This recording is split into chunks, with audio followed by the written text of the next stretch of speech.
నేను కొత్తగా ఆర్పేట సీఏగా వచ్చాను. నాకు ఆర్పేట, మచిలీపట్నం, బందర్ తాలూకా, మచిలీపట్నం పిఎస్ లిమిట్స్లో వస్తాయి.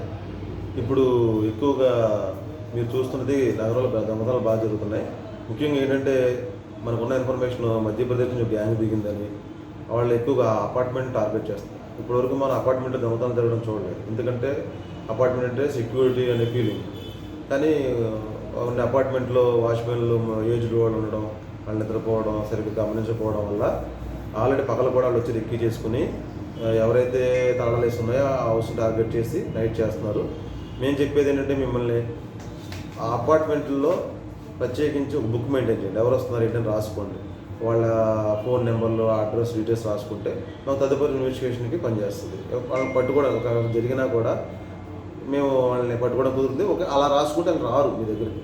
ప్లస్ అదే ఉన్న వాచ్మెన్ వాన్ కన్ఫర్మ్ చేసుకుంటే అసలు అతను ఎందుకు వచ్చాడు అన్నది పూర్తిగా మనకి వెలుగులోకి వచ్చేస్తుంది. అదేవిధంగా అపార్ట్మెంట్లో కానీ ఎక్కడైనా కానీ సీసీ కెమెరాలు ఒకటి కొంచెం పబ్లిక్కే ఒక స్టెప్ ముందు తీసుకుని సీసీ కెమెరాలు ఇన్స్టాల్ చేసుకుంటే మాకు దర్యాప్తులో చాలా సహకరించినట్టు ఉంటుంది. అదేవిధంగా ఈ పట్టణంలో గంజాయి కూడా బాగా ఇదవుతున్న వల్ల కుర్రాళ్ళ యూత్ కానీ అందరూ చెడు వ్యసనాలు లోనైపోయి వాళ్ళ బంగారు భవిష్యత్తు నాశనం చేసుకుంటున్నారు. అందువల్ల తల్లిదండ్రులు కూడా పిల్లల్ని అబ్జర్వేషన్లో పెట్టుకొని ఎటువంటి పిల్లలు స్కూల్స్కి వెళ్ళినప్పుడు, కాలేజీకి వెళ్ళినప్పుడు కూడా వాళ్ళు అబ్జర్వ్ చేసుకుంటూ ఏ పని చేస్తున్నారు, ఏంటి, ఎవరితో మాట్లాడుతున్నారు. వాళ్ళు ఇప్పుడు ప్రజెంటేషన్లో అందరికీ ఫోన్లు అలవాటు అవ్వడం, ప్రతి ఒక్కరి ఫోన్లు ఉండటం, వాళ్ళు రకరకాల యూట్యూబ్లో చూడడాలు, అందువల్ల యువత మెయిన్ ట్రాక్ నుంచి సైడ్ ట్రాక్లోకి వెళ్ళిపోతున్నారు. అందువల్ల అది మెయిన్. మీరు దాని మీద తల్లిదండ్రులు ప్రికాషన్ తీసుకొని జాగ్రత్త చర్యలు తీసుకోవాలని కోరుకుంటున్నాను.